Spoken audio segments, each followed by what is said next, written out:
दुनिया भर में औरतें गुस्से में हैं। ईरान में हिजाब के खिलाफ, अमेरिका और अर्जेंटीना में गर्भपात कानून के खिलाफ, शाहीन बाग में गैर बराबरी के खिलाफ और संसद में महुआ मोइत्रा को आपने सुना इकोनॉमी पर खोखले दावों के खिलाफ। In your lingo, I say to you, and this is not unparliamentary, don't take पंगा। गैलप सर्वे के मुताबिक महिलाएं अब ज्यादा गुस्सा हो रही हैं।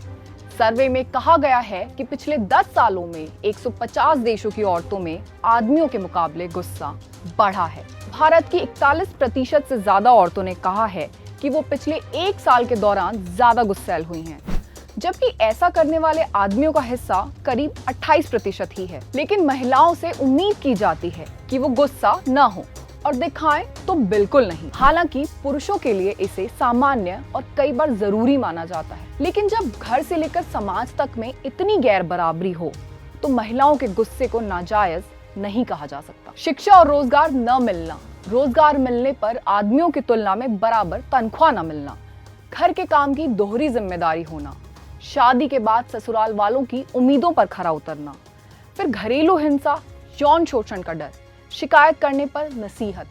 महामारी ने इस खौफ को और बढ़ाया है और औरतों पर ज्यादा दबाव बनाया है। बहुत सी औरतें लेबर मार्केट से इसलिए बाहर हो गईं क्योंकि उन्हें बच्चे और परिवार की देखभाल करनी थी। ग्लोबल स्टडीज ने बताया है कि औसतन महिलाओं ने महामारी के दौरान पुरुषों के मुकाबले बच्चों की देखभाल 3 गुना ज्यादा की है। हमारी परंपराओं में गुस्सा ऐसा भाव है जिस पर काबू करना जरूरी माना गया है।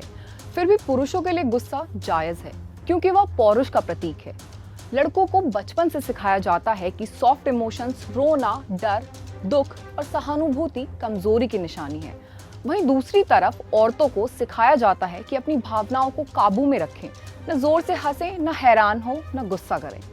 गुस्सैल औरतों को अभद्र और बदतमीज माना जाता है। लेकिन जब नाराजगी और रोष को किसी एक जेंडर के लिए रिजर्व कर दिया जाता है तो दूसरे जेंडर्स को कभी कोई एजेंसी नहीं मिलती। जब विनम्रता और चुप्पी को बेशकीमती माना जाता है तो औरतें आदर्श की मूर्ति, प्रतीक और मिसाल बना दी जाती हैं, जो सभी से जुड़ी हैं लेकिन खुद अपने लिए नहीं हैं। जहां अमेरिका के पूर्व राष्ट्रपति डोनाल्ड ट्रंप हर मौके पर अपना गुस्सा दिखाते आए, वहीं पूर्व विदेश मंत्री हिलरी क्लिंटन अपने पूरे करियर में गुस्सा दबाने के दबाव में रहीं। कमला हैरिस को गुस्सा दिखाने के लिए हिस्टेरिकल कह दिया गया।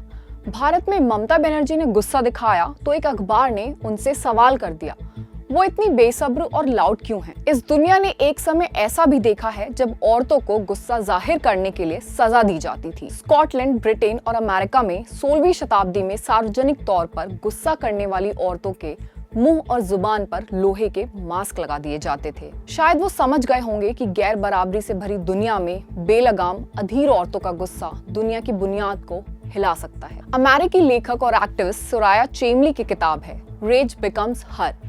उसमें उन्होंने कहा है कि औरतें अक्सर अपने गुस्से को भूल जाती हैं, लेकिन औरत होने के नाते हमारा सबसे बड़ा रिसोर्स गुस्सा ही है।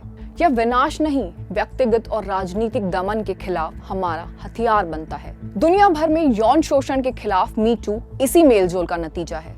2017 में इसकी शुरुआत हॉलीवुड प्रोड्यूसर हार्वी वाइनस्टीन के खिलाफ आरोपों के साथ हुई थी। इस सिलसिले में जब हॉलीवुड एक्ट्रेस उमा थर्मन से मीडिया ने सवाल पूछे थे तो उन्होंने पलट कर कहा था, मैं इतने गुस्से में हूं कि अभी जवाब नहीं दे सकती। इस पर अखबारों ने लिखा था, उमा थर्मन का पावरफुल रिस्पॉन्स। भारत में भी चिपको आंदोलन, नर्मदा बचाओ आंदोलन, आंध्र प्रदेश का शराब विरोधी आंदोलन, अफस्पा के खिलाफ इरोम शर्मिला और मणिपुरी मदर्स का आंदोलन कई बदलाव लेकर आए।